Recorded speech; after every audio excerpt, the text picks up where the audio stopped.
Assalamualaikum warahmatullahi wabarakatuh.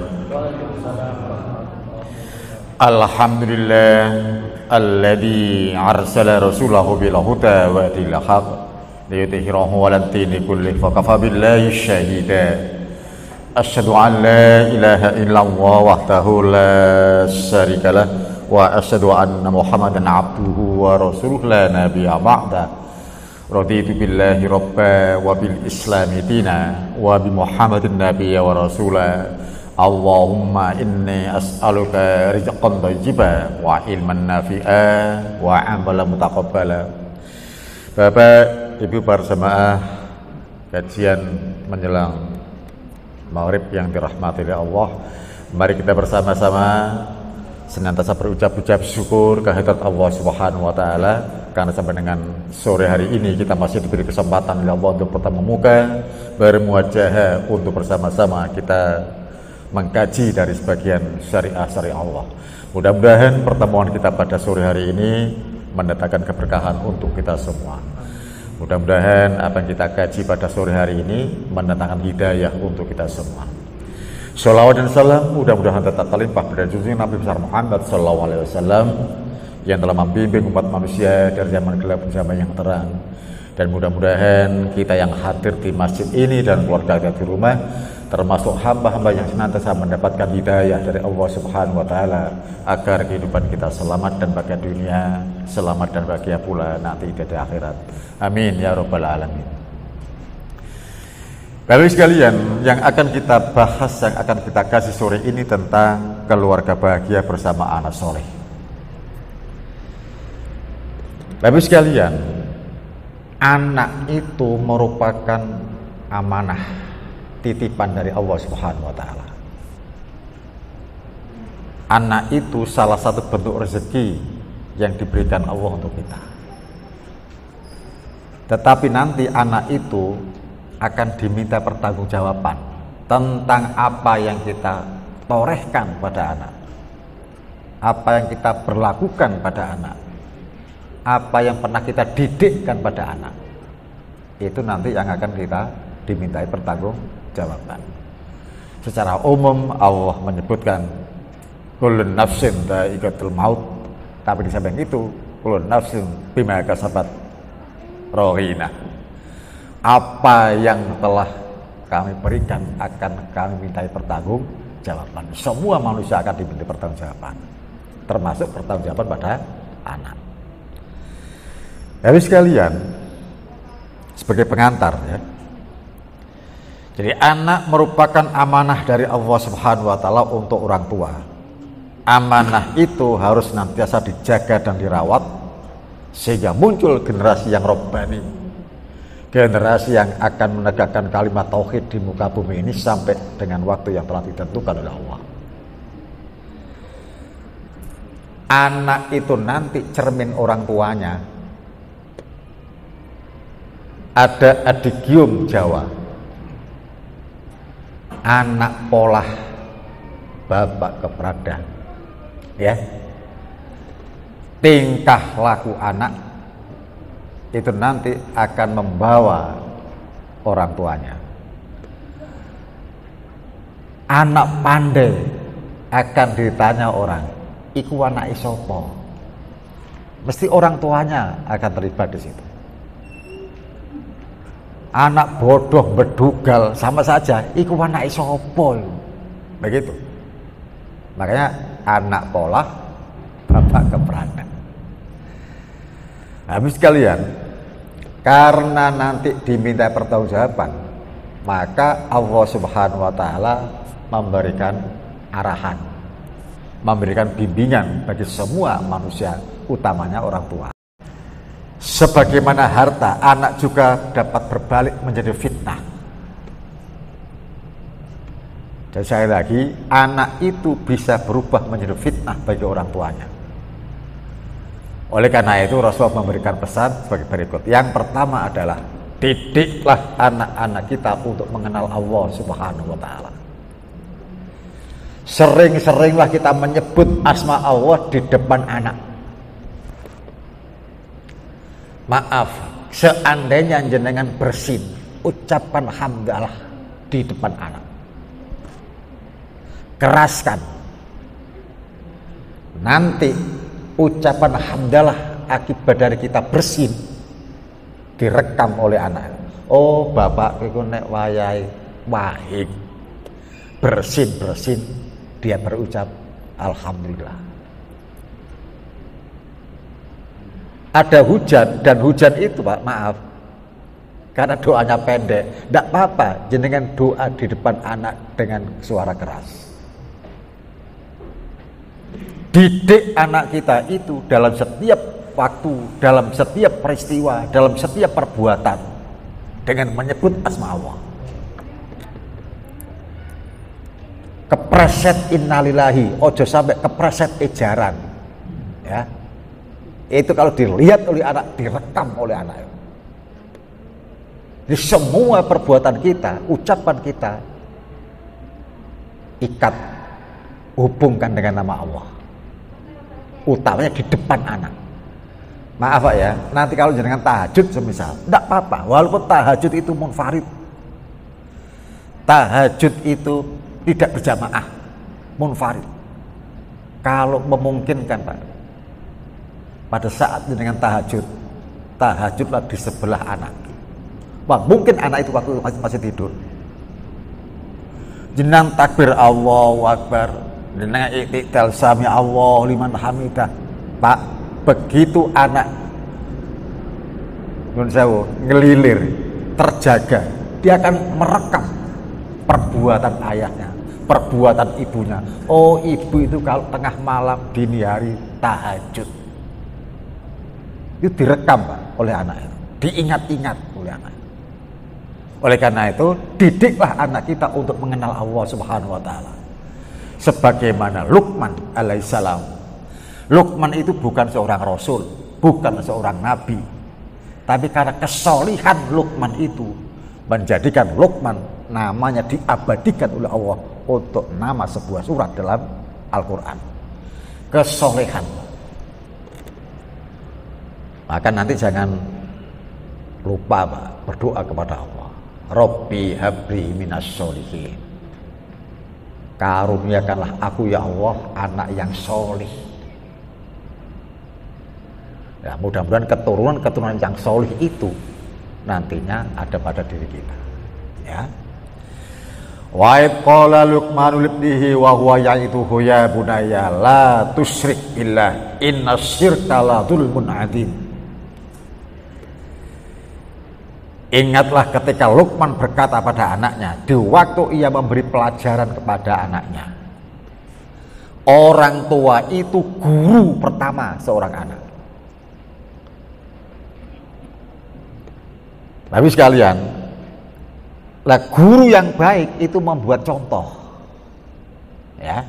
Tidak hanya pengajaran-pengajaran lisan, tapi contoh perbuatan, aktivitas, mengaplikasikan pelajaran itu dalam kehidupan sehari-hari. Dan itu Pak, anak mesti mengingat-ingat orang tuanya. Jadi, wahai putraku, kata Luqman, jagalah kamu, janganlah kamu mempersekutukan Allah. Sesungguhnya mempersekutukan Allah itu ada besar-besar kedzaliman. Puncak kedzaliman manusia itu adalah menyekutukan Allah. Puncak kebodohan manusia itu adalah mereka berani-beraninya menyekutukan Allah dengan sesuatu. Maka didik dari awal anak itu untuk mengenal Allah Subhanahu wa taala. Pertama, yang kedua sekarang. Pastikan anak kita senantiasa mendirikan sholat. Tapi sekalian, alhamdulillah kita sekarang ini hidup di era yang sudah maju, yang memungkinkan kita berkomunikasi dengan anak, dengan istri, dengan saudara. Itu bisa secara langsung. Hampir semua keluarga dari bapak, ibu, anak, pembantu bawa ini Pak, bawa HP, ya. Gunakan teknologi itu untuk memastikan anak tetap menegakkan sholat walaupun tidak di sekitar kita. Sekiranya jenengan Pak masih di kantor, masih bekerja, pas ada azan zuhur, Allahu Akbar, segera Pak ambil HP Pak, calling anak kita, calling istri kita, Bu, anakku iki wis zuhur, ojo lali ya sholat. Pak, itu merupakan tanggung jawab kita sebagai kepala keluarga untuk memastikan apa yang menjadi tanggung jawab kita pada istri, pada anak tentang mendirikan sholat. Oleh karena itu, pastikan anak kita senantiasa mendirikan sholat. Abdul Malik bin Rabi, dari ayahnya, dari kakeknya, ia berkata, Nabi Muhammad SAW bersabda,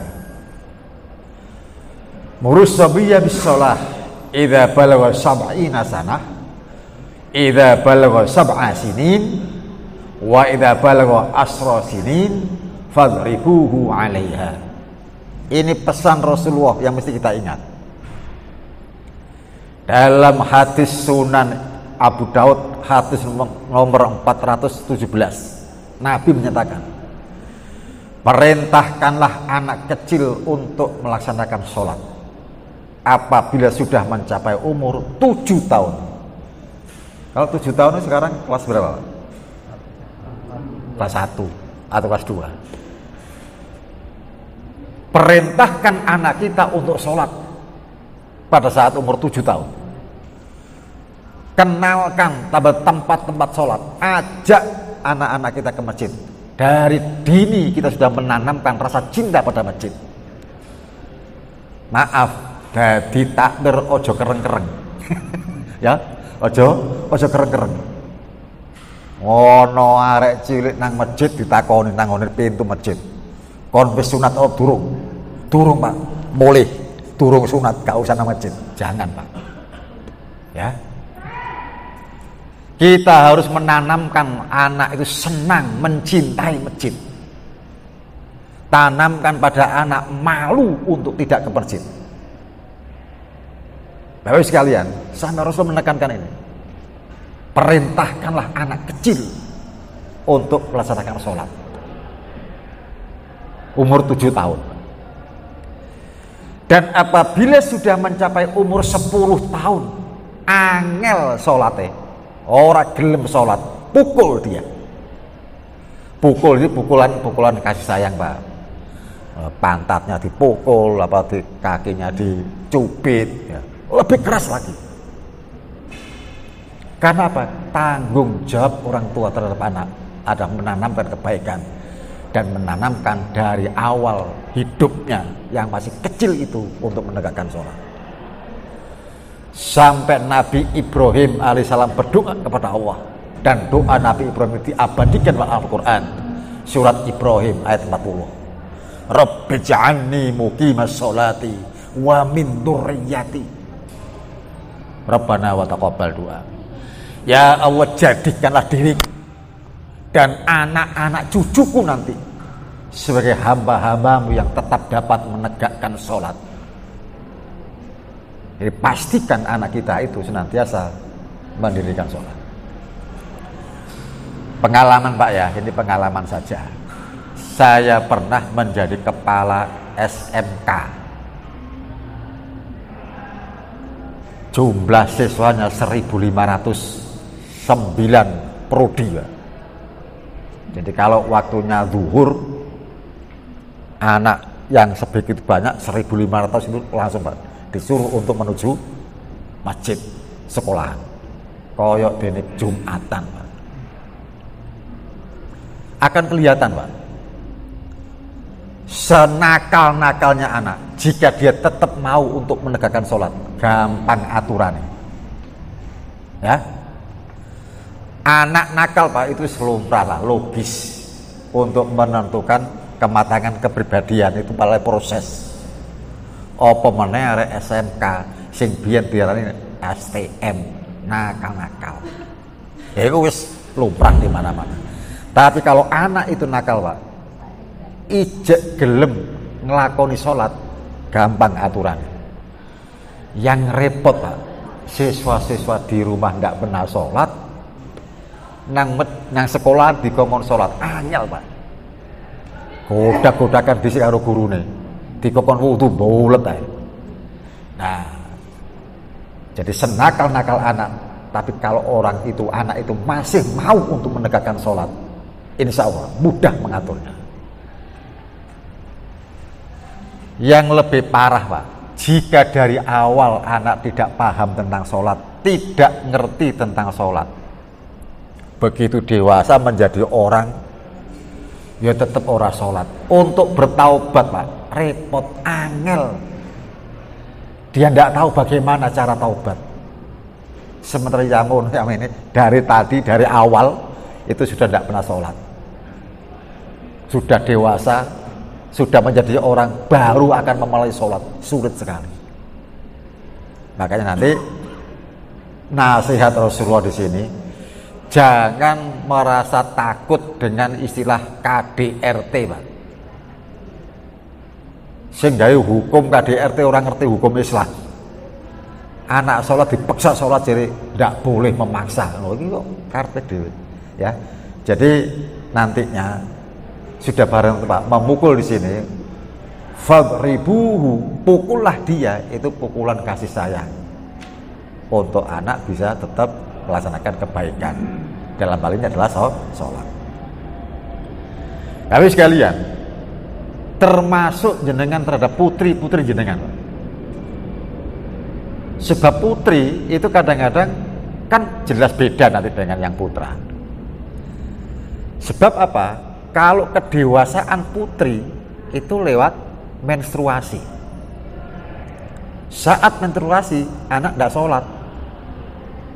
Nah, jangan kemudian anak kita yang sudah mempunyai bakat dablek,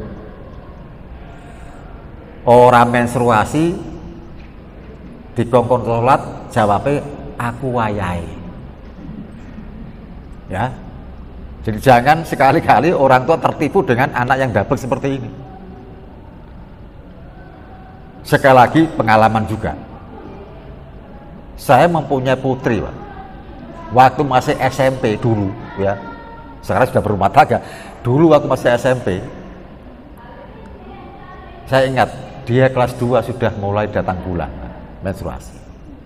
Nah, tak ajari bagaimana cara mandi janabah, bagaimana cara mandi untuk mensucikan diri dari hadas dosa. Begitu selesai dia mandi, sholat. Suatu saat anak putri saya ini tidak sholat. Saya tanya, "Duk, ayo sholat." Wayai. Dia bilang gitu. Tak beri jangka waktu seminggu Pak, kok tetap wayai, gak sholat ini apa karepe? Saya bilang pada ibunya, "Bu, lihat anakmu, kok ora sholat jawab jadi wayai, delokon wayai apa ora?" Ibunya bilang, "Iya ya, wayai." Wis meperiksa, sudah. Pak, begitu sudah selesai, dia mandi, udah sholat. Baru 3 hari, tidak sholat lagi. Saya kan selalu mengawasi Pak. "Duk, ayo sholat dek. Duk, wayai. Duk, mosok resik telung dina marino wayai mana?" Ibunya tak kasih tahu, diperiksa lagi. Iya, wayai. Akhirnya Pak, karena sudah 2-3 bulan seperti itu, hanya sholat beberapa hari kemudian dia bilang wayai. Saya bawa ke dokter Pak. Kebetulan saya punya kenalan dokter ahli kandungan.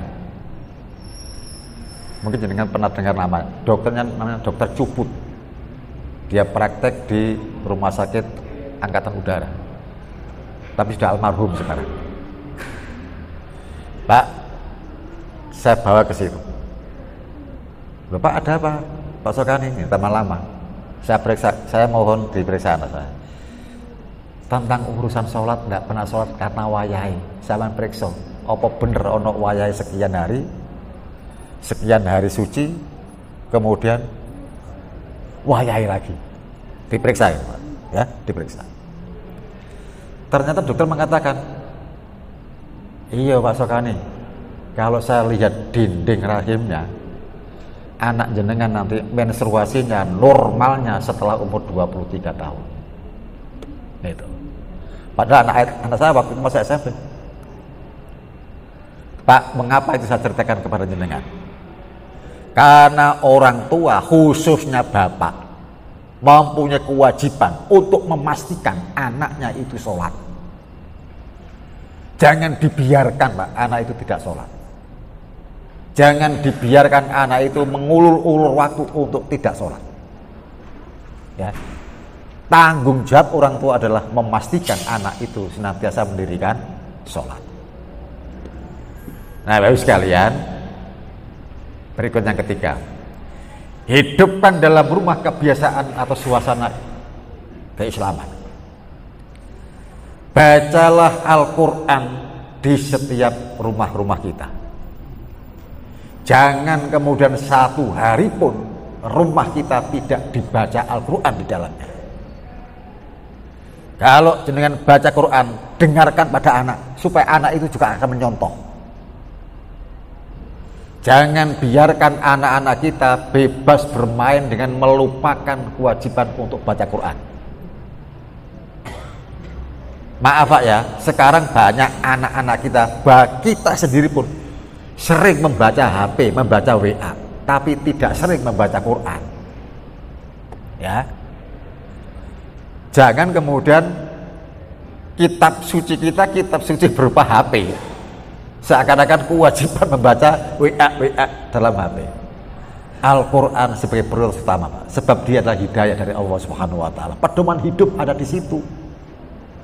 Maka selalulah mendengarkan bacaan Quran dalam rumah kita. Dengarkan pada anak. Ya. Di dalam Al-Quran surat Al-Baqarah ayat 121, maaf. 121. Alladzina atainahumul kitaba yatlunahu haqqa tilawatih ulaika yu'minuna bih wa may yakfur bihi fa ulaika humul khasirun. Orang-orang yang telah kami beri kitab kepadanya, mereka membacanya dengan sebenar-benar bacaan, haqqa tilawatih.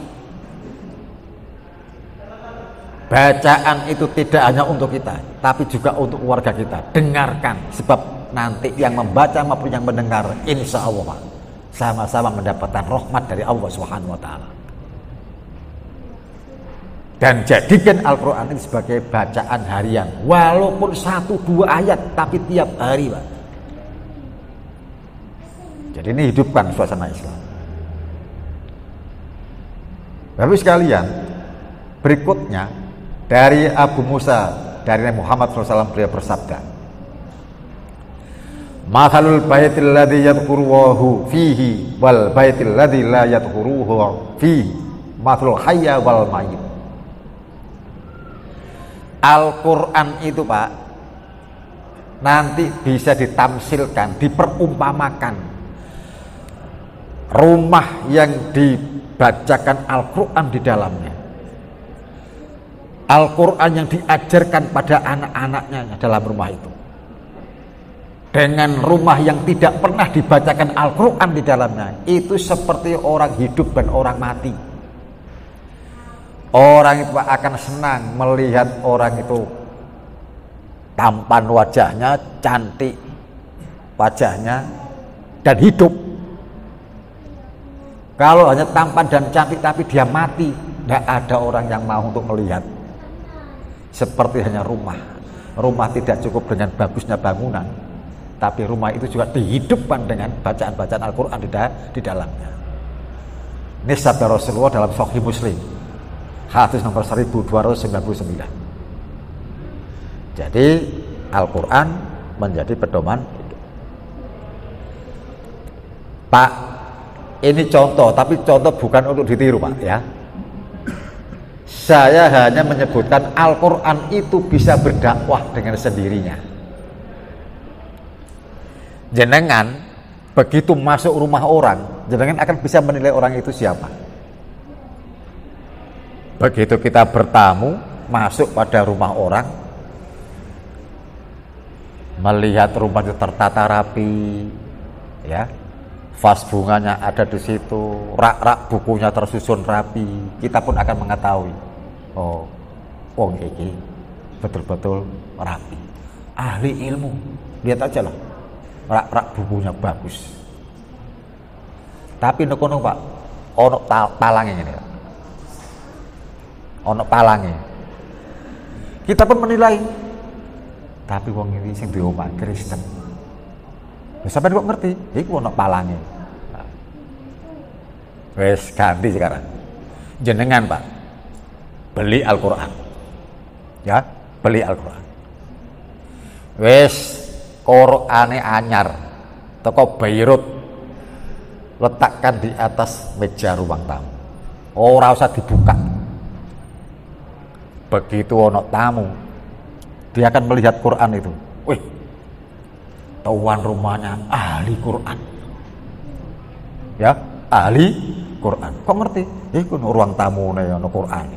Padahal Quran gak tahu dibuka. Gak tahu diwaca. Iku tamu bisa menilai wong sing di omah iki Islam, ahli Quran. Buktine ono mejane ono Quran. Pak, Al-Quran itu bisa apa? Berdakwah dengan sendirinya. Rumah yang dibacakan Quran, orang akan bisa menilai orang itu baik atau tidak yang ada dalam rumah itu, ya. Makanya Rasul juga mewanti-wanti, bacalah Al-Quran dalam rumahmu, jangan jadikan rumahmu seperti kuburan, ya. Berikutnya Pak, biasakan sholat sunnah di rumah, ya, seperti saya sebutkan. Kalau toh jenengan harus sholat tahajud, tunjukkan pada anak.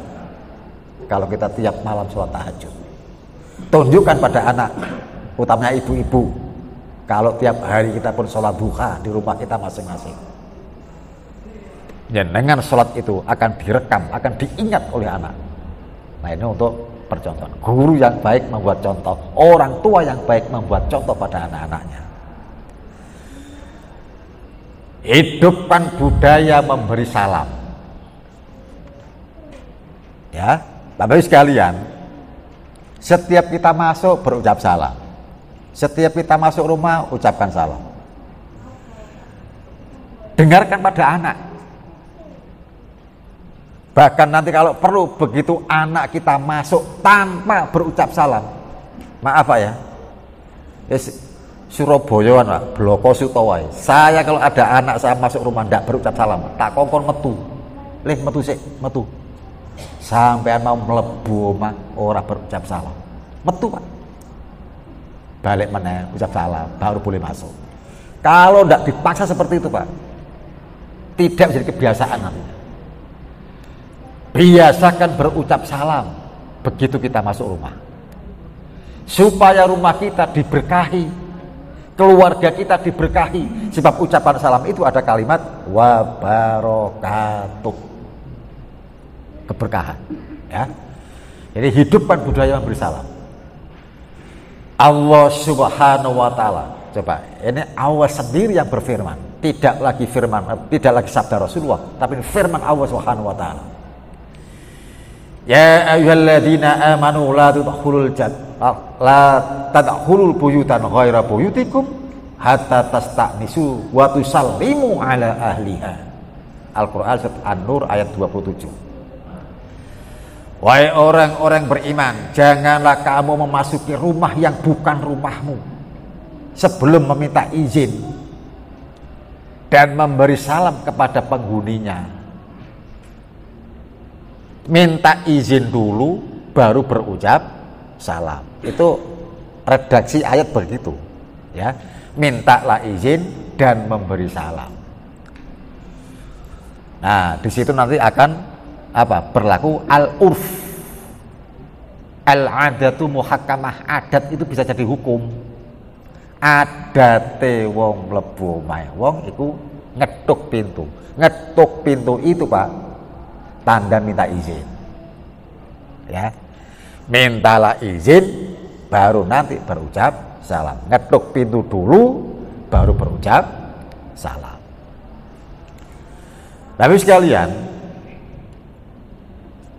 Kalau toh nanti semisal Pak, kita punya menantu kita ikut kita,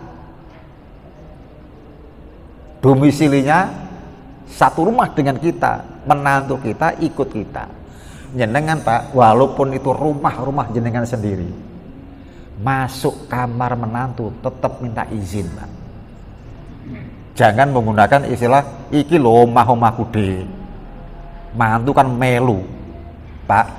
Kalau sudah ada menantu di situ punya kamar sendiri, maka kita masuk kamar menantu pun harus minta izin. Ketuk pintu dulu, Pak. Bang Tok izin, minta izin. Ini merupakan adab etika dalam Islam, ya. Jadi orang yang beriman jangan masuk rumah, apalagi rumah orang lain sebelum minta izin dan memberi salam. Rasulullah lebih lanjut memberitahukan, ya, tentang praktek-praktek seperti itu. Termasuk dalam Al-Baqarah ayat 208 sama, ya. Nantinya ada doa dalam rumah juga begitu. Biasakan kita pada saat malam hari di dalam rumah, ya, di dalam rumah pada malam hari bacakan doa ini Pak. Allahumma firli dzanbi wa wasi'li fi dari wa barik li fi ma razaqtani. Ini doa malam hari ketika kita dalam rumah, ya. Ini penting Pak untuk dihafal dan dipraktekkan. Rasulullah memberikan contoh. Rasulullah itu setiap malam dalam rumahnya dia berdoa kepada Allah. Allahumma firli dzanbi. Ya Allah, ampunlah seluruh dosa-dosaku. Wa wasi'li fi dari. Wasi' itu asmaul husna, Pak.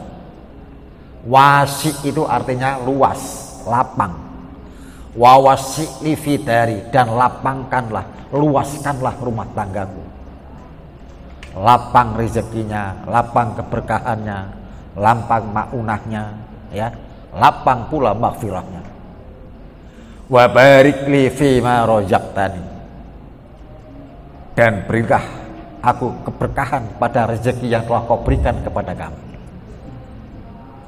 Ini doa yang luar biasa. Ada 3 permintaan Rasulullah pada Allah Subhanahu wa taala yang diucapkan di dalam rumah di tiap malam. Allahumma firli dzanbi wa wasi'li fi dari wa barik li fi ma razaqtani. Nah, mudah-mudahan dengan wasi'li fi rezeki ini termasuk pada anak-anak kita, menyenangkan, menjadi qurrata a'yun, menjadi perhiasan mata kita untuk memandang dengan anak-anak yang solih, solihah, sehat dan berbakti pada orang tuanya. Berikutnya, Pak, tanamkan semangat jihad dan perjuangan Islam ke dalam jiwa anak-anak kita. Gampangan saja Pak, saya tidak tahu kalau di perumahan ini ya, kalau di kampung-kampung di Surabaya kan sering ada tukang ngamen dari rumah ke rumah. Dan maaf, ada pula pengemis dari rumah ke rumah. Ada pula orang yang membawa map, ya, pas Ramadan ini akeh sing bawa map. Alasannya dari panti asuhan mana, dari pondok pesantren mana, mencari dana dari rumah ke rumah. Pak, untuk mendidik anak kita senang memberi, dalam hal ini berjihad, memberi, Pak, maka janganlah kita tuh memberi uang pada pengamen, pada pengemis. Uang itu berikan pada anak. Anak kemudian kita suruh, oleh ikut pengamen, berikan. Biar anak kita itu merasa dididik oleh orang tuanya, senang memberi. Maaf Pak ya, jujur saja sekarang saya tanya, jenengan lebih senang mana? Menerima hadiah sama memberi hadiah, senang mana? Ayo. Seneng mana nerimo hadiah karo memberi hadiah. Kebanyakan kita senang menerima, jarang yang senang memberi hadiah. Ini karena apa? Paradigma kita berpikir itu dari awal sudah senang untuk menerima, tidak senang untuk memberi. Makanya nanti Pak, hidupkan pada anak untuk senantiasa berjihad dalam Islam dengan cara suka memberi, suka membantu.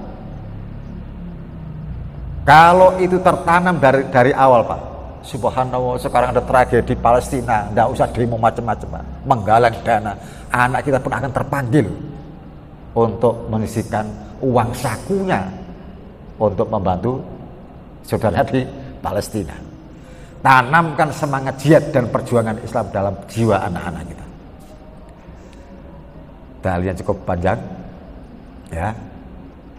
Berikutnya Pak, tanamkan pada anak untuk mempunyai sikap cinta pada ilmu dan cinta pada majelis keilmuan. Saya maaf ya, sangat sedih jika pada saat pengajian di masjid sing datang nyun sewu tuwa-tuwa tok. Kuliah subuh sing teko wong tuwa-tuwa tok. Iki susah, Pak. Yang mana yang muda, mana anak-anak kok ndak ada. Sementara besok yang muda dan yang anak-anak itulah pelanjut-pelanjut kita. Jadi ono masjid rawame perkara anak, Pak. Justru saya senang. Berarti kadernya ada. Ya, kadernya ada. Maka saya itu sangat berharap semua takmir itu menanamkan bagaimana caranya jamaah itu, baik yang muda maupun yang tua, baik yang dewasa maupun anak-anak, cinta di masjid. Yo opo caranya jamaah itu kerasan nang masjid. Tanda makmurnya masjid. Tanda berbaktinya orang-orang itu kepada Allah Subhanahu wa taala aktif dalam kemajidan. Tapi umum saya ini Pak, umume nek subuh Pak, subhanallah. Sing ngadon yang iku, sing iqamat wong iku, sing buka lawang masjid ya wong iku. Nah, ini repot nanti. Tanamkan pada anak sikap untuk cinta pada ilmu dan majelis, termasuk pengajian. Nah, makanya nanti ajak bimbing anak kita untuk mencintai masjid, untuk mencari keilmuan. Biasakan pada kita kalau bepergian pulang ke rumah oleh-olehnya tidak hanya sekedar makanan dan buah atau mainan. Biasakan jenengan kalau studi tour kemana, rekreasi kemana, mulai itu nggawa bacaan, bawa buku, bawa koran, bawa majalah. Tanamkan cinta pada ilmu, tanamkan cinta untuk membaca. Dan apa ya, saya selama ini tidak ada Pak, anak saya begitu tahu saya datang ke lelungan dari jauh, ya oleh-oleh apa gak tahu, sebab saya ngerti paling sing digawa buku, gak ono buah-buahan nang kono. Saya hanya berharap agar anak kita itu cinta pada literasi, pada keilmuan. Abu Hurairah berkata, Rasulullah telah bersabda, man salaka tariqan fal yaltasimu fihi ilman sahalallahu lahu bitariqan ilal jannah. Dalam Sahih Muslim disebutkan seperti itu. Barang siapa yang menempuh jalan untuk mencari ilmu, maka Allah akan mempermudah jalan ke surga baginya. Tanamkan pada anak ya, untuk mencintai keilmuan. Dan yang paling penting di sini nomor 6 ini. Nanti jenengan akan merasakan, jenengan akan korban dari sini, korban dari nomor 6 ini. Ya. Perhatikan dengan siapa anak-anak kita berkawan. Jenengan Pak, diakui ataupun tidak, korban dari pergaulan. Wes saiki aku takut sakmenake wong iki Pak. Seluruh yang ada di dalam masjid ini, saya yakin iso nyumun jauh nggih, iso misu. Ya. Pertanyaannya, sampean iso misu diulangi sapa? Ustadz mana yang mengajari misuh? Guru mana yang mengajari misuh? Wong tua ndi sing ngajari misuh nang anake? Ra ono, Pak. Jenengan bisa misuh disebabkan teman pergaulan. Ya. Jenengan ini korban, kita semua ini korban dari lingkungan yang tidak islami. Korban dari lingkungan yang tidak mempunyai akhlakul karimah. Sehingga kita pun bisa misuh. Ya. Jangan ada orang yang kemudian bertanya, Pak, misuh itu dosa itu didalile. Tidak usah. Ya. Sebab akan muncul kaidah usul fikih. Al-adatu muhakamah, adat itu jadi hukum. Setiap orang yang berbudi halus, setiap orang yang berbudi baik ngerti nek misuh iku kelakuane wong gak tepak. Ya. Tapi kita bisa melakukan itu. Karena apa? Karena kita korban dari teman-teman kita. Korban pergaulan. Makanya Rasulullah SAW menyebutkan dalam satu hadis yang diriwayatkan oleh Sunan Abu Daud. Ar-rajulu ala dini khalilih falyanzur ahadukum yang yukhalil. Seorang laki-laki itu bergantung kepada agama teman pergaulannya. Kalau kita kepengen tahu siapa orang itu, lihatlah teman dekatnya siapa. Termasuk jenengan kalau cari menantu, Pak, gampang. Jangan tertipu dengan calon menantu. Jenengan kalau kepengen tahu kepribadian menantu, tanyakan pada orang terdekatnya. Tanyakan pada tetangganya. Tetangga lebih tahu daripada kita yang rumahnya jauh dengan calon menantu kita. Calon menantu, Pak, bolak-balik ganti mobil. Sampai takon nang sebelah omahe. Iku bener ta mobilnya? Dudu, Pak. Dia kok kerja nang ngene bengkel. Coba, ya. Jadi jangan tertipu dengan kebiasaan-kebiasaan glamor dari orang. Lihat siapa yang paling dekat dengan orang itu. Maka dia akan tertular, akan terpengaruh dengan kebiasaan orang-orang terdekatnya. Maka hendaklah salah seorang dari kalian melihat siapa yang menjadi teman gaulnya. Termasuk anak, kita pun harus tahu, Pak, siapa teman dekat anak saya. Harus tahu. Supaya kesolehan kita yang sudah kita tanamkan dari awal tidak terpengaruh dengan jeleknya pergaulan hidup. Anak-anak yang terlibat pemakaian narkoba, Pak, karena teman. Bukan gurunya, bukan orang tuanya, bukan ustadznya, tapi temannya. Makanya kita harus perlu tahu, apalagi zaman yang sudah modern seperti ini.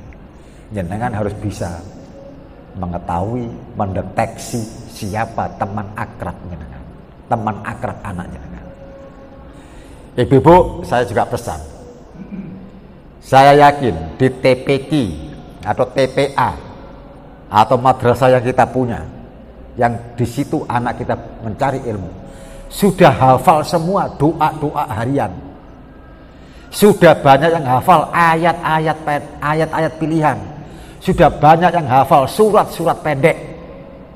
Nanti kalau di rumah, Pak, Bu, ditanyakan itu, kalau perlu jenengan mesti minta anak itu berdoa, jenengan cukup mengamini. Begitu kita pada saat makan bersama, berbuka bersama, dongane buka kaya apa, wis donga sing banter, aku tak sing ngamang amini. Terlatih jadi. Di dalam sekolah dia terlatih, di rumah juga terlatih. Jangan kemudian di rumah dibiarkan sementara di sekolah dia terlatih, di rumah dibiarkan, lupa, Pak. Nah, ini kita membentuk karakter, membentuk kebiasaan baik bagi seorang anak. Di madrasahnya, di sekolahnya dia baik, di rumah juga ia tetap baik. Insya Allah pada saatnya dia akan tetap baik dalam lingkungan kehidupannya nantinya. Bapak sekalian, masih ada waktu ya. Yang ketujuh, Didiklah anak dari meja makan, didiklah anak dari tempat tidur. Saya tidak tahu sekarang karena kemajuan zaman, Pak. Tentunya masa kecil kita sudah berbeda dengan masa kecil anak kita. Kalau dulu, Pak, saya atau jenengan semuanya, saya yakin pada saat tidur diceritani karo ibuke, dikelone, diceritani, didongengi sampai kita tertidur. Walaupun dongeng yang nggak masuk akal, dongengnya wis judulnya wis nggak masuk akal. Kancil nyolong timun. Padahal kancil itu, Pak, nggak doyan timun. Sampean cari di kebun binatang, ono kancil, uncalono timun, gak ngira dihabus. Sebab kancil gak doyan timun. Tapi cerita itu, Pak, kancil nyolong timun. Apa hikmah dalam cerita itu? Mendidik anak kita supaya tidak suka mencuri hal-hal yang sebetulnya kita tidak butuhkan. Apa yang kita butuhkan dari barang haram? Tidak ada. Ya, mendidik anak, menceritakan. Sekarang, Pak, modern, gak ono wong ibu-ibu, ndak ada seorang ibu pun yang mau bercerita pada anak. Dolek cerita dewe-dewe. Sang ibu sudah asik dengan HP-nya, dengan tab-nya, asik dengan YouTube-nya masing-masing. Anak juga sama, wis ora ono cerita lagi. Didik anak kita pada saat di meja makan. Pak, usahakan kalau di rumah, ini diusahakan sebisa-bisanya, kalau makan di rumah bersamaan. Walaupun tidak pada saat pagi, siang, setidaknya pada malam hari. Makan bersama anak, satu meja dengan anak. Untuk apa? Untuk mengajari anak mensyukuri nikmat. Apa yang bapak makan, dimakan pula oleh sang ibu. Yang dimakan orang tua sama yang dimakan dengan anak. Berhati-hatilah kalau kita punya anak, pada saat makan dia suka melihat piring orang lain. Ya, kita didik anak kita jangan melihat piring orang lain, piringmu sendiri yang dilihat. Sebab anak yang biasa melihat piring orang lain, dalam batinnya bisa terbaca anak itu tidak mampu bersyukur atas rezeki yang ia dapatkan, tapi dia senantiasa memperhatikan rezeki orang lain. Kalau ini dibiarkan terus, Pak, suatu saat akan berbahaya, memunculkan jiwa yang suka melihat enaknya orang tanpa bisa mensyukuri nikmat sendiri. Lebih parah lagi, dia akan mengatakan istri tetangga lebih cantik daripada istrinya sendiri. Karena apa? Kebiasaan melihat rezeki orang, tidak mampu mensyukuri nikmat.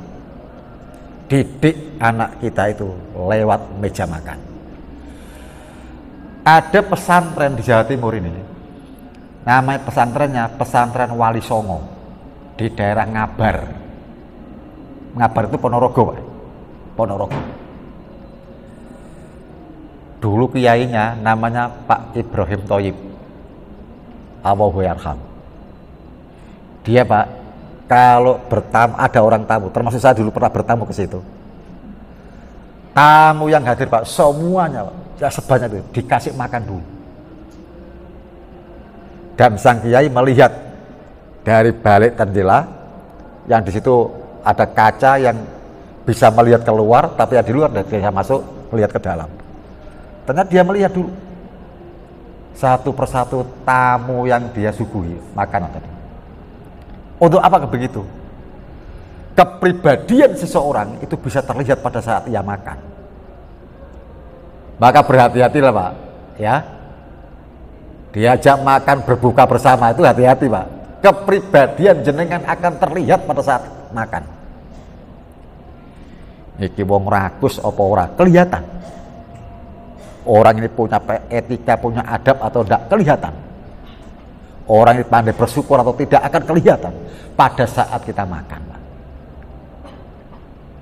Nah, lalu sekalian, maka berhati-hati pada saat kita diundang untuk makan bersama di Walimatul Urus. Wah, standing partai. Hati-hati Pak. Kepribadian jenengan akan terlihat, akan terbaca orang lain pada saat jenengan makan. Makan dengan berdiri, minum dengan berdiri, makan dengan jalan. Kepribadian Pak itu Pak. Maka berhati-hati ya, berhati-hati. Ada satu riwayat hadis itu ya. Fajtami'u ila ta'amikum wadhkuru smallah alaihi yubarak lakum fihi. Hendaklah kalian makan secara bersama-sama dan sebutlah nama Allah, maka kalian akan diberi berkah kepadanya. Makanya doa makan kan menggunakan dhamir nama. Allahumma barik lana fima rozaktana, menggunakan dhamir na. Apa maksudnya? Menggunakan dhamir na itu artinya jamaah. Ya. Jadi kalau makan mesti bersama-sama. Sedikit ataupun banyak makanlah bersama-sama. Jangan dinikmati sendiri-sendiri. Dalam hal ini Rasul menyebutkan dalam Sunan Abu Daud, hendaklah kalian makan secara bersama-sama. Sebut nama Allah. Berucaplah basmalah pada saat makan. Maka kalian akan diberi berkah padanya. Ya. Maka Allahumma barik lana. Ya Allah, berkahilah kami. Berkah bersama-sama ya.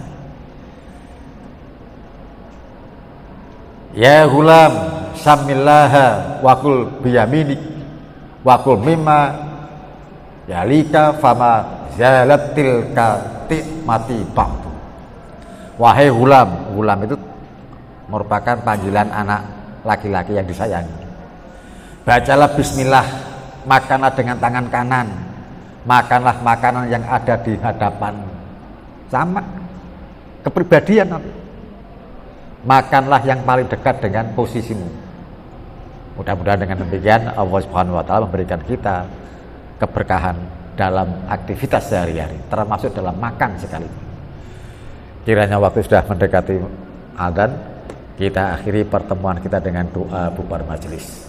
Subhanakallahumma wa bihamdika asyhadu an la ilaha illa anta astaghfiruka wa atubu ilaik. Wassalamualaikum warahmatullahi wabarakatuh. Waalaikumsalam warahmatullahi wabarakatuh.